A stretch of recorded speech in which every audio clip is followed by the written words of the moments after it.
ชาติปีทุกข้าแม้ความเกิดก็เป็นทุกข์ชราปีทุกข้าแม้ความแก่ก็เป็นทุกข์มรณะปีทุกขังแม้ความตายก็เป็นทุกข์นี่แหละพวกกินแท้พ่อแม่รุ่นตาศาสนาพระโคดมเพื่อบอกทั้งสอนสี่ให้ห้องนี้สติตั้งตัดเสียสิ่งกิเลสความกำเนิดอยากได้ทั้งทีแต่นี้เหนียวมันเป็นเวทและเกี่ยวทองในสงสารให้กินทานทำบุญสร้างกุศลเอาไว้บุญสิบุญเฮาให้ตายไปก็ได้เพิ่งให้ที่เพิ่งให้ทวนสมความแก่ว่าสิ่งใด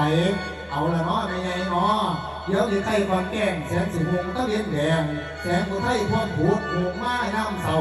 ไว้สีเสาดังตึงเสายังเกียบเป็นคนคนทะลุหนึ่งเขาย้ำเขาเอาไปใกล้กระดาษจากกันห้องสั่งศิลาพร้อมเสียงตะกี้ใจศิลาแป้นดูดีเด้อเจ้าย้ำนักเบามาย้ำเรียนลำต่อยอ้อยยิ้มเจ้าอย่าได้เขายินสาน้ำพวงเบาเรียนเปลี่ยนเรื่องให้ส่วนลืมส่วนที่ยังปากปื้มบ่ลืมง่ายจนตายเสียปากกับเมียยังสิกินหอดหลานบ่นี้แล้วหัวใจหลานนี้แล้วคือจะมันสิพูดถึงบัดยังนี้ไก่ห่างพ่อกับพวกพี่น้ำสิลาพวกพี่น้องลาหมอกกับป้องแปวมือนี้จบลงแล้วมือหน้าไม่พงาเห็นอย่าได้เป็นกำลิ้นมาเธอลำนอนลงห่างสองขาหลานสิเมื่อแล้วไปละเด้อเสื่อมสั่งไปละเด้อบังหลานขอเอิญสั่งความจากกันแต่ทำนี่จากกันแต่เด้อเพียงใจฝากหัวใจกับเสียงลำมอบแด่นางเดินวันนอกเสียงสะกิดใจลำวันนี้ท่านลำดีตบมือเล่ฝากไปเลยคุณพ่อ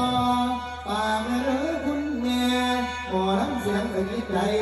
พอพระไทยขนาดนี้จะลืมถิ่นแม่นาเสียงฟูนให้ไปจา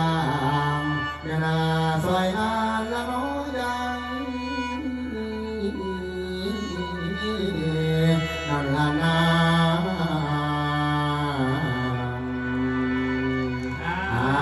คือจะหมอลำเลียงพอแม่งแต่งลำเลียงเป็นแนวนี้